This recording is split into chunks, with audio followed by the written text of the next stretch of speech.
Welcome to Your College Bound Kid, a podcast for parents, college counselors, students, and anyone who wants a weekly deep dive into the world of college admissions. My name is Linda, and I'm originally from Michigan, now living in the St. Louis metro area. I'm a college coach with School Match for You and have a daughter at University of Chicago. I'm Lisa, and I'm a clinical psychologist and college counselor. I have a daughter in college, a daughter in high school, and a son in middle school. After 30 years in Chicago, we recently moved to North Carolina. My name is Mark. I'm a college coach in Atlanta and the parent of two daughters.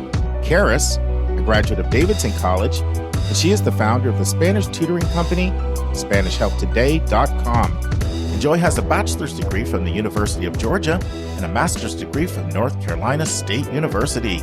She works in private practice in Raleigh as a mental health therapist.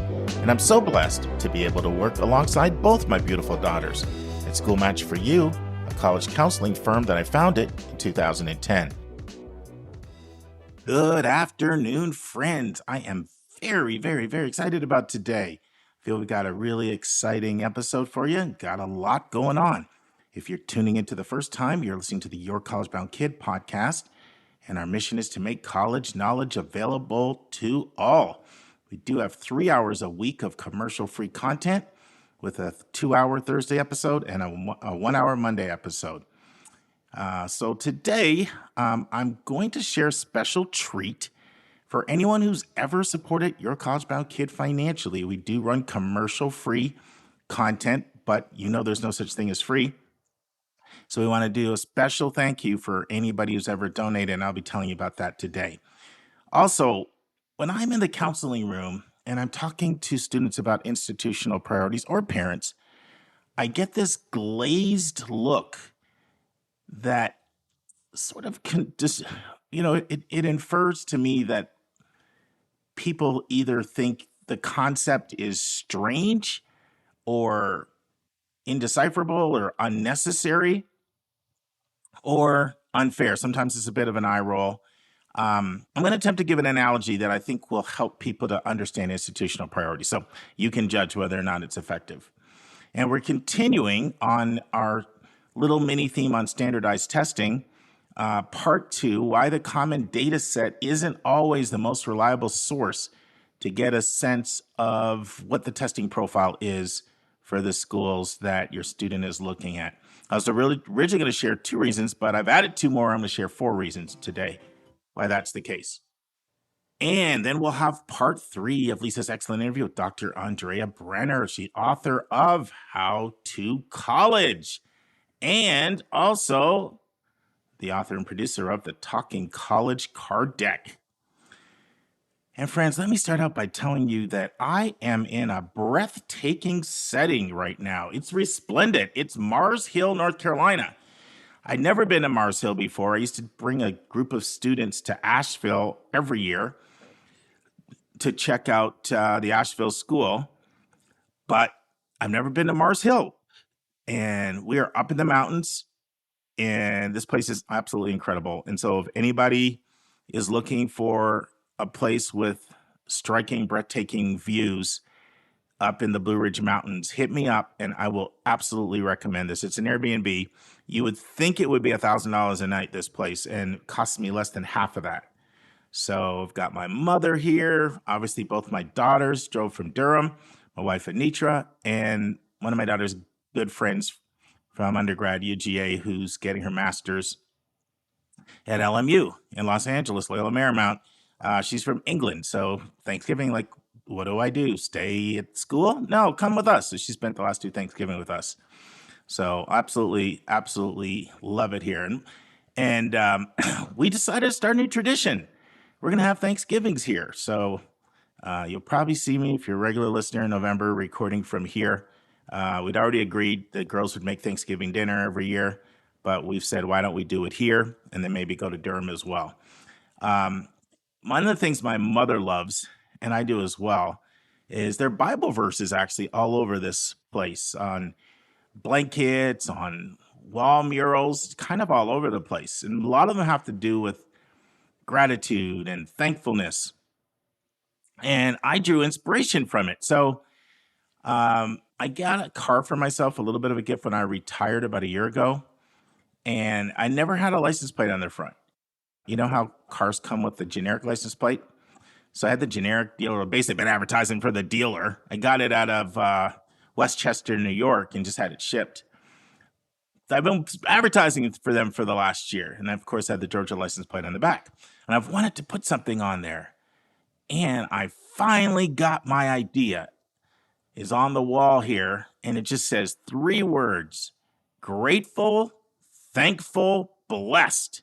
And I immediately went on and found a website that sold a license plate that said grateful, thankful, blessed. I'm excited. That's going to be on my car moving forward. That's how I'm feeling right now. So, there's a verse in the book of James that says in the Bible, what do you have that you did not receive? And if you received it, why do you boast as if you didn't receive it? So that's kind of how I feel. All these blessings come from above, and I'm grateful for them. Now, last week, I shared something that was hard for me, that I'm about to be 60. Yes, this is the penultimate day before I turned 60. And I really have a hard time getting those words out of my mouth. Not because I don't feel good. I mean, I actually feel better now than I did 5 years ago. It's really just about my belief that ageism is like a real deal in our culture. I was working with a student from Korean background I'm working with this year, and she wrote her personal statement on respect for elders in her culture. And that's not America. I wish it was, but we don't necessarily respect people as they get older. But one thing that helped me process this and work through it was a text message I got from a listener this week.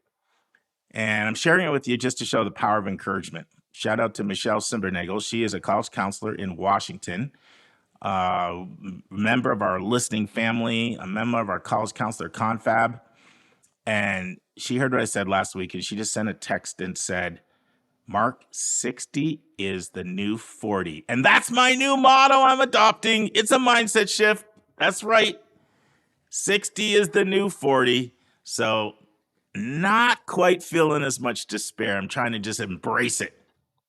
All right. So, friends, I said I'd share a special treat we're having for podcast partners. Let's dive right in and share that. So Julie and I got together and we said, students get one question in the custom questions more than any one question. I'm in year 24 and it predates me because it's been happening ever since year 1 for me doing this work. And it's the why us question, sometimes just called the why question, sometimes called the why this school question. Probably other names out there for it as well. We said, why don't we do this as a gift for our listeners? Why don't we do a real deep dive and help people to know how to answer this question? And we'll give it as bonus content to anyone. I mean, you could have given $20 one time 5 years ago. You're going to get it.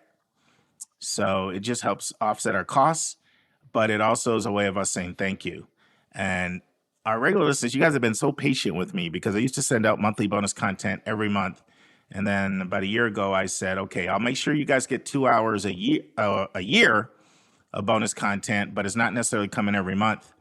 And every other year, I've been a lot more diligent about getting you that content. So now we're doing a big deep dive. And if we get a good response, we'll do this kind of thing on other topics. But we get into so many things, like we cover, why is this question so common and so popular? What is it schools are hoping to learn from this question? Why is it so poorly written? What are the most frequent mistakes that we see in this question? Why does this present a unique opportunity? Where can you get great content? Like, how do you find your content to address this question? So what we're going to do is send it to you in 4 successive weeks, because we have an episode on Monday and then we have another episode on Thursday. We thought that we would send it out on Saturday. So for 4 successive Saturdays, beginning on November 25th, look for a special edition. Special 20, probably be between 20 and 25 minutes each week for the next month answering this question. And hopefully it is helpful to you. And it's just, once again, our way of saying thank you, thank you, thank you for allowing us to expand and go commercial free. We're getting close to starting year 7. All right. I said I wanted to share something about institutional priorities, also sometimes called IPs. So, one thing I learned about when I was in theological school, I majored in communication. It was my focus there. Got my master's degree in theology in Dallas, Texas, in the '90s, and I learned a few things. I learned that a visceral argument beats an analytical argument, and I learned that the mind's a picture gallery, not an encyclopedia of facts. And so, if you can speak and communicate in a way that's pictorial, a lot of times it can be more effective. So I tried to think. I saw lying back one day. I said, "How can I communicate this idea of institutional priorities?" And so here's what I want to share, and hopefully it helps. I want to pretend you work in an advertising company, okay? And your advertising company, you need to hire 5 people because your staff is short. So you need a computer programmer, and you need a graphic designer, you need a receptionist, and you really need 2 salespeople. All right. So then you put the ad out, and a bunch of people start interviewing and sending you resumes and things. So the question is, who are you going to hire? Let's say somebody submits an application for a job and they're incredibly talented. There's somebody employees will love. There's somebody that's very good at what they do. There's somebody who would fit in your office culture. And there's someone who, they have talents, and those talents could be used in some capacity in your company, but they're not actually meeting one of your pressing needs. They're not a graphic designer. They're not a computer programmer. They're not a receptionist, and they're not one of the 2 salespeople that you need. Well, occasionally you may hire somebody. A lot of really good employers, they hire talented people and they create a spot for them and they make it work. But that's not what happens most of the time, because you have to address your needs. The needs, the graphic designer and the computer program, the receptionist and the 2 salespeople. Well, that's what it's like when you apply to a school and you don't meet an institutional priority. It's not like you're not a great person. It's not like you're not an outstanding candidate, but we're trying to run a smooth organization, and we have gaps and we have holes and we have people needs that aren't here if we're going to fulfill our mission.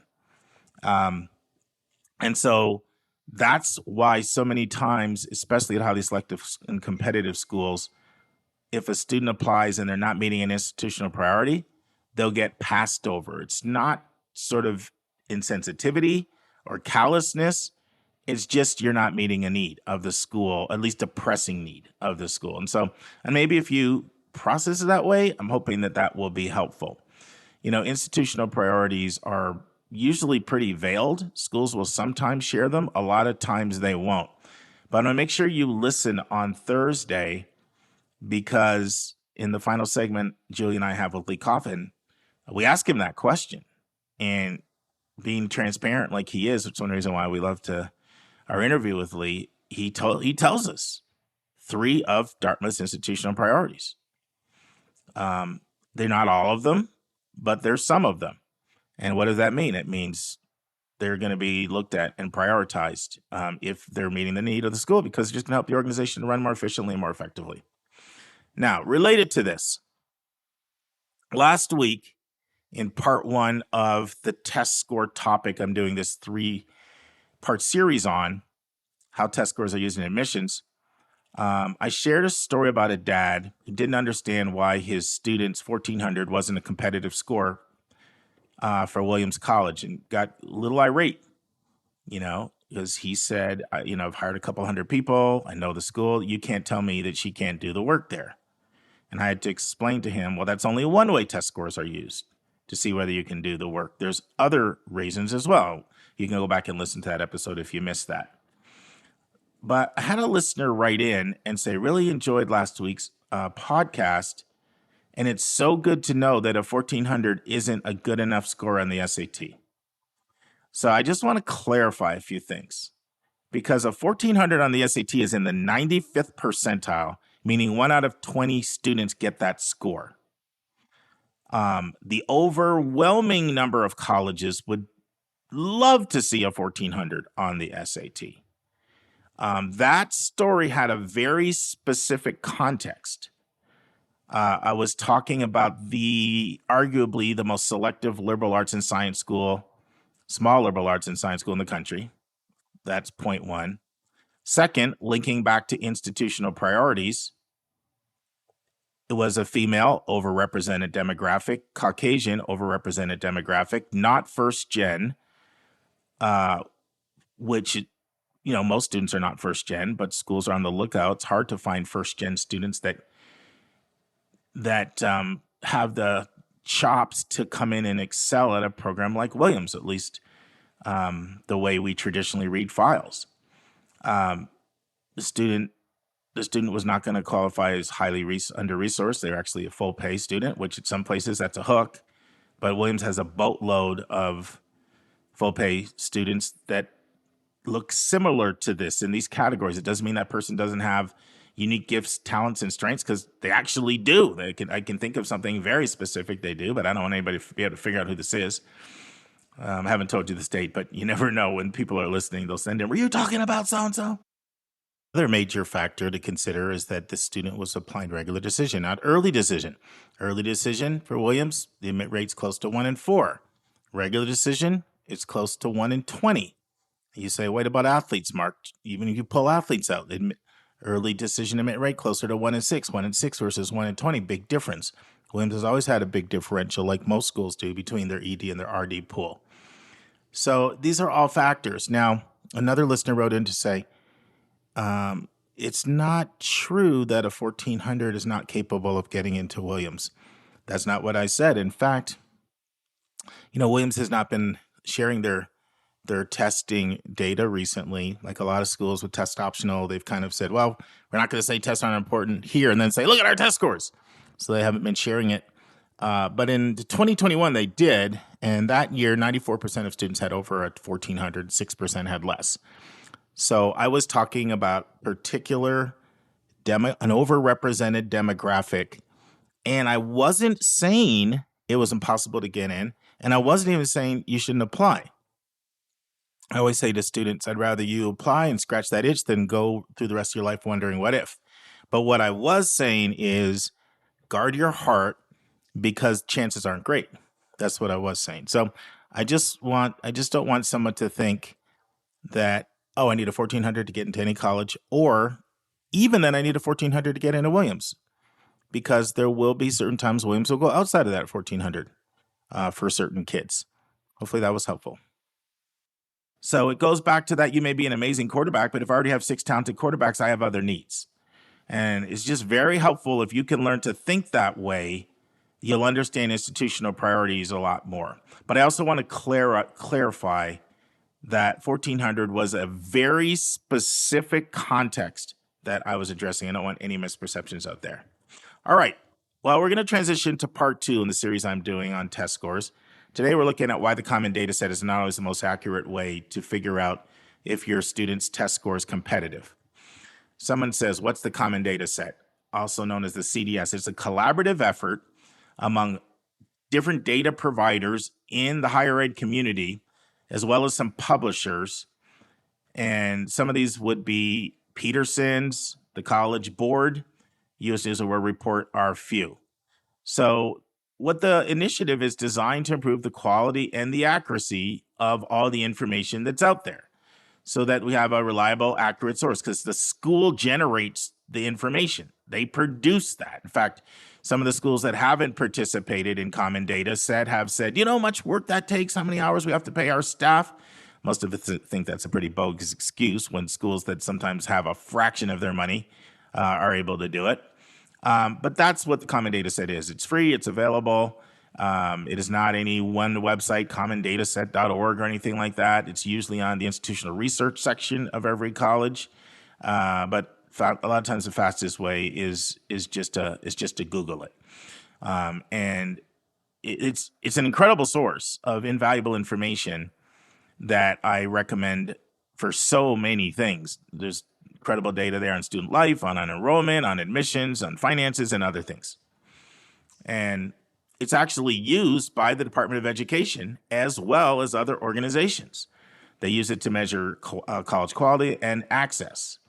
And so it's these standardized questions that everybody answers in the exact same format. It's like, if you go to section B, you're going to the enrollment section. If you go to section C, you're going to the admission section. If you go to section D, you're going to the transfer section. If you go to section H, you're going to the financial information section. So it really makes it easy. All right. So what is the first reason then? You just told me and just extolled all the virtues and values of this common data set. Why is it sometimes not the most reliable? Number one, it doesn't break out the data with in-state and out-of-state. And for some schools, that makes a huge difference, especially for highly selective public flagship schools. So, for example, I'll just throw out about a dozen schools here. And what do they all have in common? UT Austin, University of Florida, University of Georgia, Georgia Tech, UCLA, UC Berkeley, UC San Diego, UVA, University of Virginia, UNC Chapel Hill, University of North Carolina, Chapel Hill, University of Michigan, UW-Madison.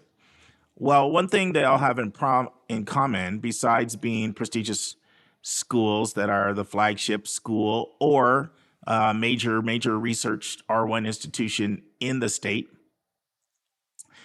is they all have differential admit rates for in-state and out-of-state. But it's not just that they have differential admit rates.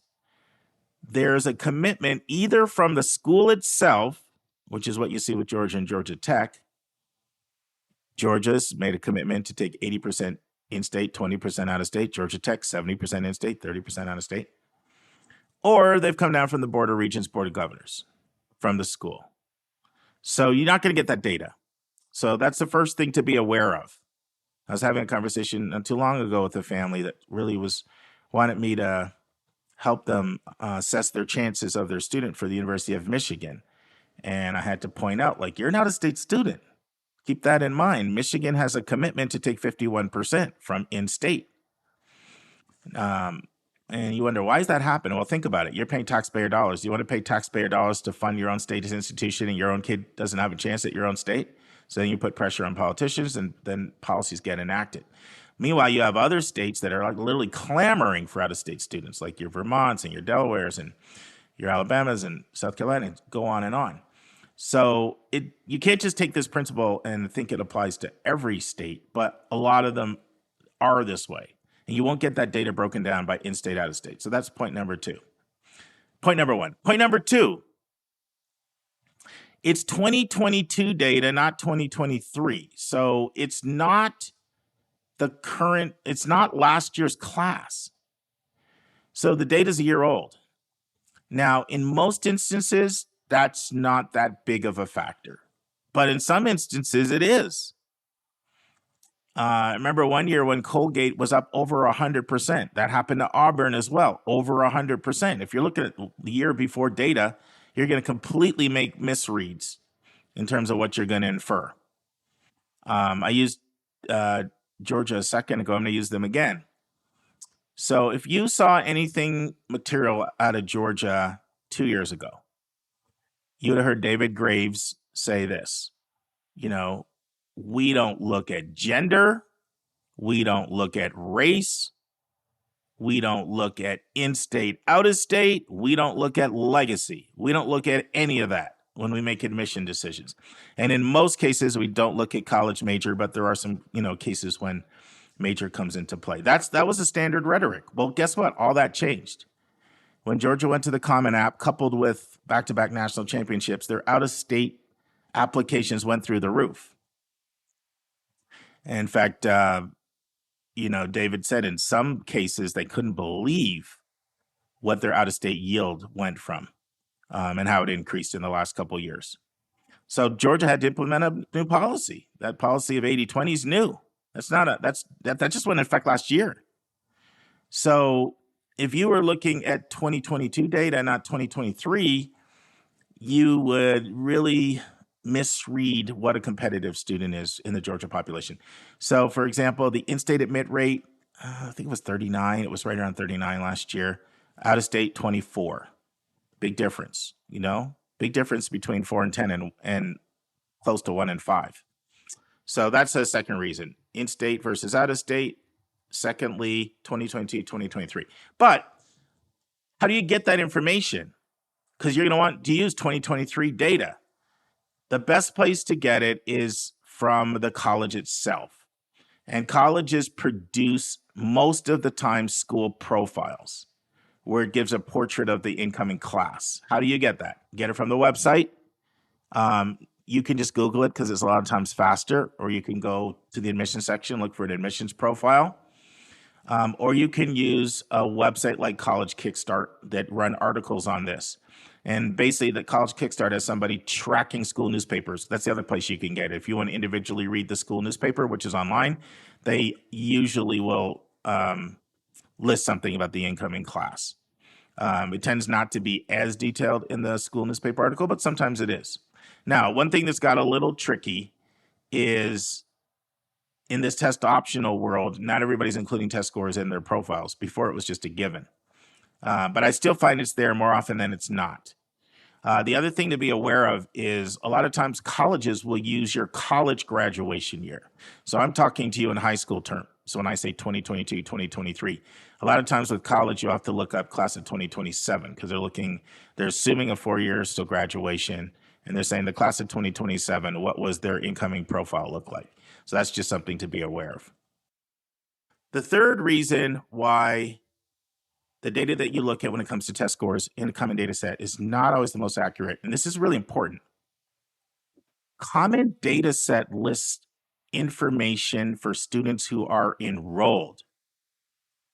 And there's two other types of test score data that's out there. There's students that applied and there's students that were admitted. Got it? Admitted, applied, enrolled. Very different. Which one of those do you think would be the highest versus the lowest? Well, I can tell you the data of students who are enrolled, the test scores of students who are enrolled is almost always going to be lower than the test scores of students who were admitted. Pretty much always. I hate to use that word always because I'm sure there's an exception out there. So why would that be the case? Because students that are admitted with really, really high profiles, normally they're also doing well academically and they have a lot of choices. So the chances that they pick you are not as good. But the admitted profile is oftentimes higher. And so when you're looking at the data, you have to realize you're looking at enrollment data, not admitted data, but you're trying to assess your chances if you're going to be admitted. So you're actually looking at lower averages. Now, is this huge? No, maybe 20 points on an SAT, 1 point on an ACT, maybe 2 points on an ACT, maybe 20 to 40 points. It just depends, right? But it is different data. You know, you could look at and think, oh, I'm within the 25th to 50th percent. You're not. Rick Clark does a great job on his admissions blog. I think it's probably the best blog out there when it comes to transparency and the combination of explaining how admissions works and transparency. It's certainly one of the best. And he has actually a current article up now. It's in the 11/16 edition. So the reason why we have him back every couple of years because he's just such a great communicator. But I want to read a quote from him in the current November 16th blog on this exact topic. Here's what he says.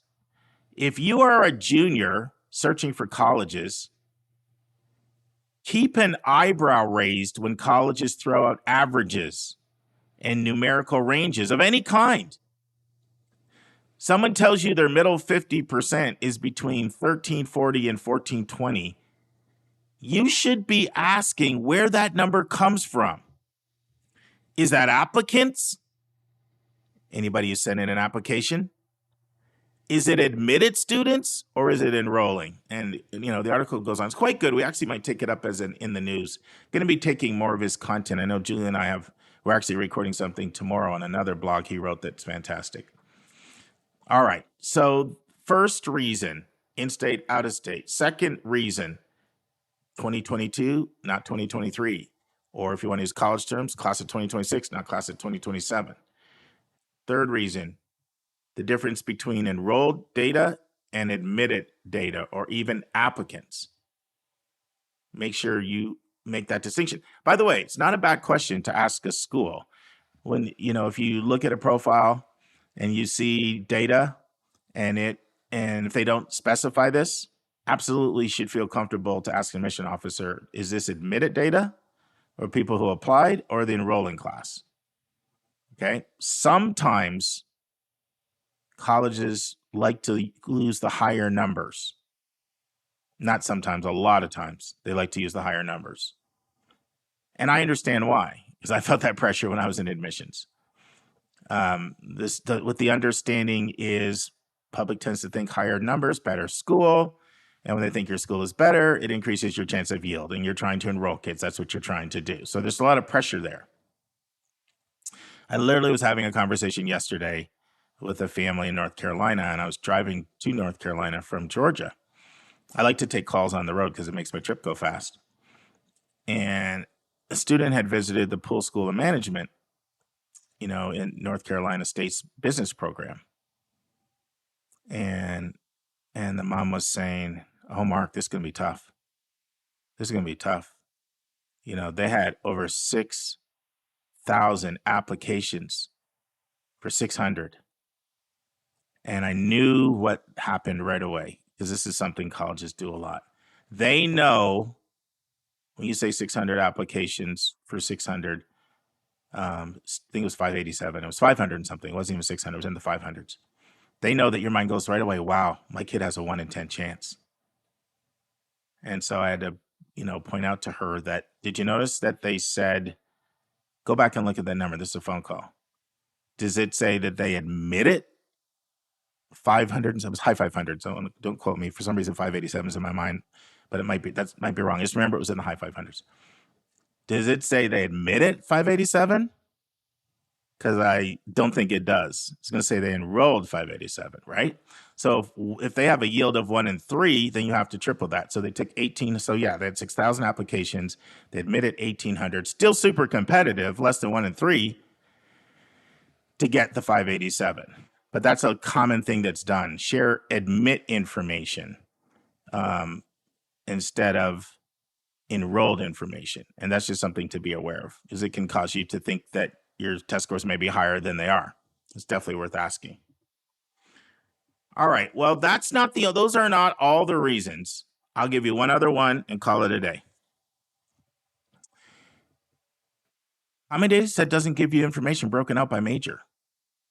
If you're looking at a school, let's say you're looking at UIUC, University of Illinois Urbana-Champaign. Do you realize they have a different admit rate for every single major? They have well over 100 majors there. I think it's 137, if I'm correct. And they have a different admit rate for every one of them. Okay, you're applying to UW, University of Washington, for computer science compared to political science. Do you know the difference? UMass Amherst, you're applying for Eisenberg School or one of their other competitive majors like comp sci or nursing. Very competitive compared to population spots at large. Or I can just, like I said, NC State, Poole School of Management, or engineering, or psychology, which is really competitive there, or their animal science pre-vet program. Those are really competitive. So that information's not included. So it's just information is always the details make a difference. All right. So it's just a little something I want you to be aware of. And next week, I'm going to talk about a third thing, which is something I want you to be aware of regarding the test optional movement. Okay. Well, friends, without any further ado, I want you to turn my time over to Lisa so she can continue her interview with Dr. Andrea Brenner, part 3 of 4. And now this week's interview with a special guest.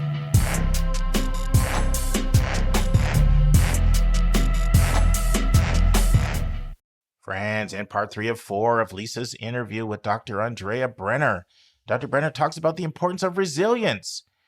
Andrea talks about why college is often so difficult socially for students to adjust to. Andrea talks about how there is so much pressure on students, far more pressure than their parents experienced. And Lisa asked Dr. Brenner how parents can begin cultivating habits of wellness for their own student. And she answers that. And Andrea talks about how students need to learn to talk to people who are very different from themselves, demographically, because in college, they're usually going to have to do this, and it makes it very difficult if they haven't had preparation before. Listen and enjoy. I know a lot of kids who were, 2020 high school grads who are still kind of trying to get through college and really finding that they'd lost a year or even more. And they just don't have the professional skills that they might have had if they had, 2 summers of work that they really Right. weren't allowed to have unless, they were working from home, which is just so different. I mean, just the politics and professionalism in an office environment, if you're an intern, is priceless. And so many of our kids just didn't get that. So I don't know that I can say it's a single path. I think kids are all over the place. And I think colleges, thank goodness, are becoming much more aware of mental health challenges. And I think students are overall better at narrating, and we have Mm-hmm. language now for mental Mm-hmm. health challenges and things like self-care. I don't know that we had such perfect language before COVID. Yeah, no, I guess that is one of the silver linings is that people are much more comfortable talking about mental health issues as sort of like just any other health issue, and asking for help. Resilience, that seems to me to be such an important thing to learn as a young or old person. What are some strategies that students can use or that their parents can help them with to learn and practice resilience? Sure. I would say that resilience is one of the most important things of adulting. It's one of the most important parts we can all learn as we mature. And it's not necessarily that the student gets a C on their first chemistry test. It's what they're going to do after they get the C. So what are your steps are you going to take to rebound? Are you going to completely collapse and call home in tears? Or are you going to maybe collapse a little bit and then say, okay, now what do I need to do so this doesn't happen again? And that's part of the reason I created these card decks. Is there are a lot of what would you do scenarios to kind of play out what would happen if and when challenges and mistakes arise, because they do for sure. And I think it's really helpful for parents, regardless if they've been to college. It doesn't really matter if it's a first gen family. At some point, you left home as a young adult and had to learn to be resilient. And so that's a great way. Instead of, again, we'd love to comfort our children. That's our job. We offer love, we offer care. But when that kid calls with the C in chemistry, so sorry to hear that. That must have been so frustrating. I know how hard you studied. So what's your plan now? Rather than, did you do this? Did you do that? And let the student kind of get to those and maybe offer suggestions if they're not there, right? And Mm-hmm. so going and building up those resilient skills, making an appointment with the graduate TA, the professor, saying, oh, look, I'm not a C student. I got a C on this first test. I'm really down about it. Do you have suggestions for me for the next time? I mean, guarantees guarantees that that professor knows who the student is, and will be there to lend an ear and to help if possible. So academic resilience is huge. I think it's really hard too for a lot of students to make friends in college. Most of our kids come from homogeneous high schools. Many of them have friends that they've been friends with since they were in kindergarten even, and they haven't really had to make in-person friends unless they've moved. And college is overwhelming for a lot of students because they're starting from the drawing board and meeting new people. How am I going to identify? What kind of, I was the drama kid in high school. Is that the kid I want to be now? And so there's a lot of decision making as students are kind of revealing and narrating their identities, and introducing themselves as a sort of a young adult in a new environment. And those can be really challenging times if a student doesn't get, into a friend group of choice or into a fraternity of choice. That's really tough, and resilience is needed there as well. Right. I think you said something to me during the pre meeting that I thought was so powerful, which is when your kid calls you up and they say, I have this problem, just to say, like, huh, okay, what's your plan for what you're going to do about that? That was like revolutionary to me because So I'm always glad. like, all right, here's what we're going to do. Right. Like my brain just instantly goes to problem solving. And then I'm not letting my kids develop that skill. So, I mean, I thought that was such a profound suggestion of just holding off and waiting to see what they come up with. Yeah, thank you for saying that. And I think it's, in so many ways parenting 101, and it's also the hardest thing to do, right? Mm-hmm. Because we Mm-hmm. are fixers and we know the steps we should take. That's something that I actually do with my own kids, where nobody really calls with a problem, they call with a solution. They introduce the problem when they're telling me their solution. Now, their solution is not always fantastic and it often needs to be tweaked. But instead of saying, hey, mom, I have a problem, what should I do? I think we as parents can throw it back and say, why don't you think about a plan and call me back when you've got a couple of ideas and then we'll talk it through. And over time, I think it's wonderful. And I certainly have this with my own kids and other families I work with is, so I had this problem. I've thought it out. Here's my plan. What do you think of my plan? And then, of course, as parents, we should be helping our kid tweak things but they're at 16, 17 years old, they can start jumping into problem solving as early as possible. And it's going to make it so much easier when they transition to college. Right, right. I agree. And I think, again, I think maybe it's like this societal anxiety that underlies parenting today because I don't really recall in the 80s when I was in high school, my parents really being very involved or trying to solve a problem for me or maybe not even aware that I had a problem. It Yep. was just kind of like my thing that I had to do. But now it seems like the microscope's on these kids. And there's so much more pressure today than we had. And, college looming for a high school student, they think that, understandably, think that, every decision they make could derail, their college dreams rather than life being a learning experience. So, Right, so I'm a big right, fan of that. And you don't even have to have them tease it out in the phone call. It can be, hey, you know what? Why don't you go think about it?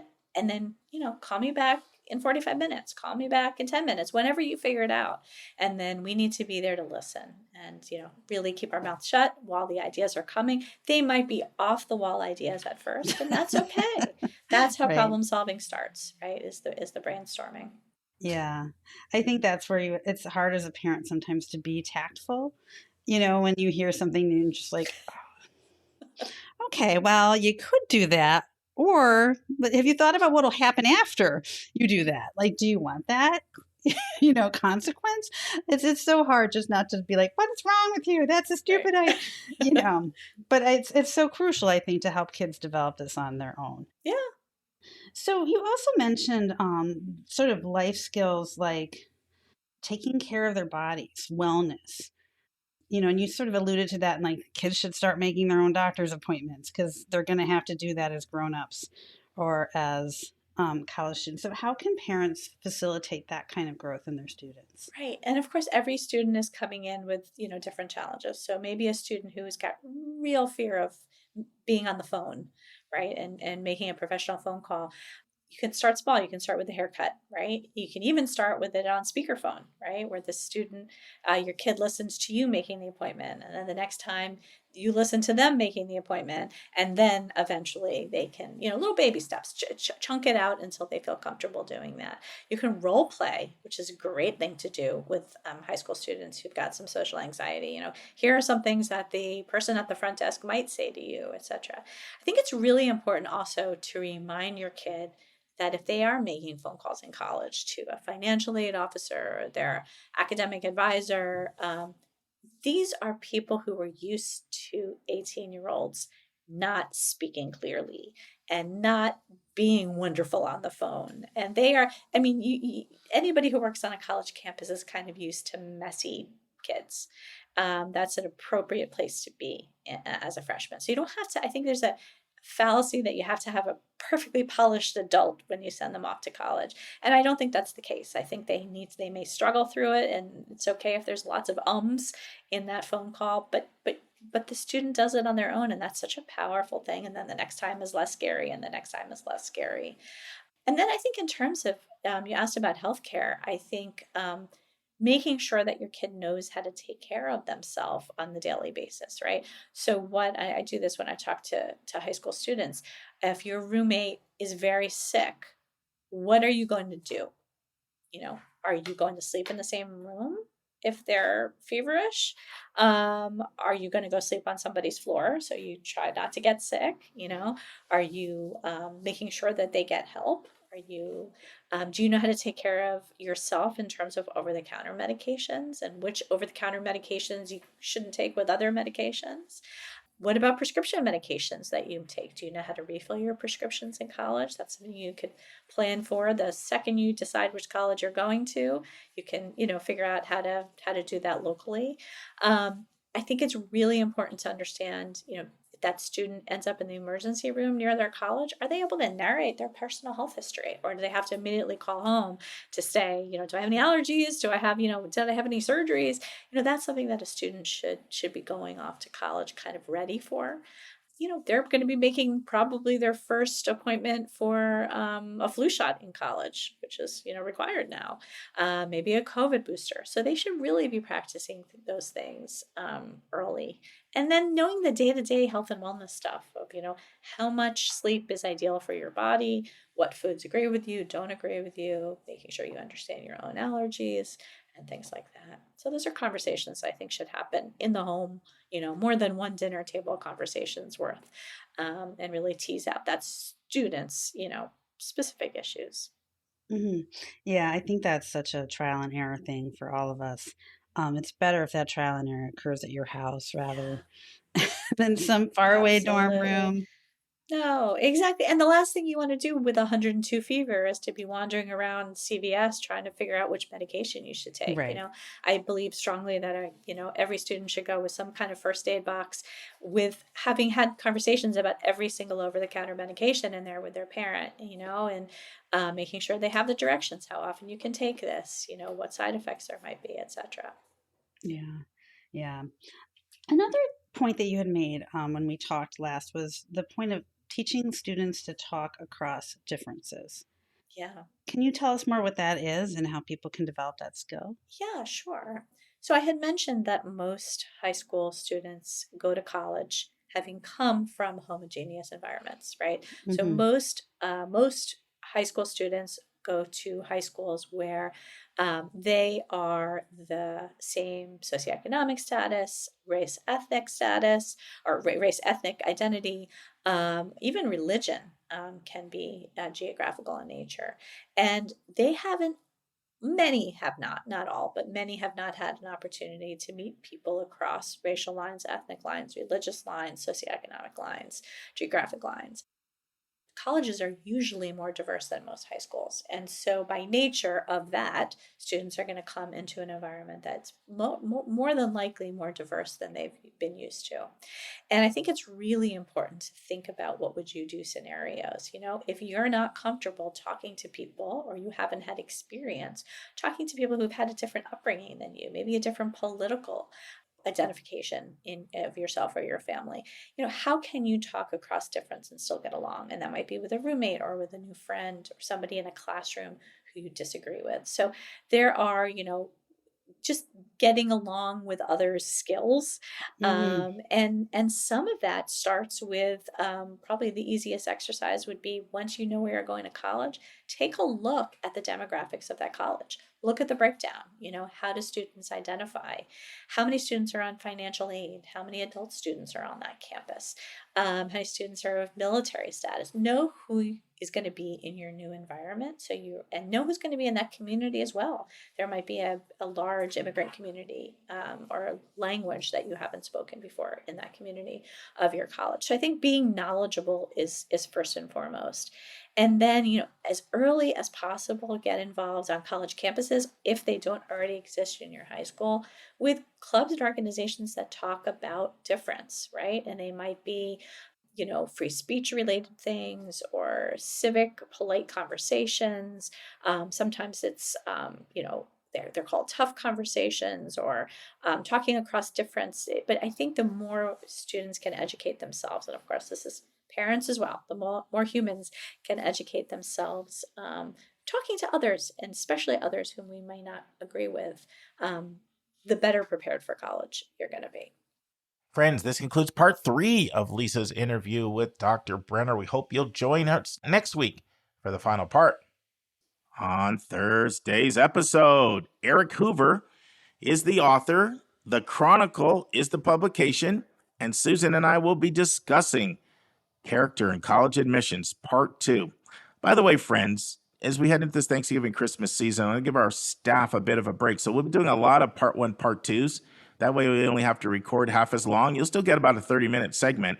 But if we have to record, half as much, it saves all of us. And I'm not trying to burn anybody out. I want to keep our team around for years.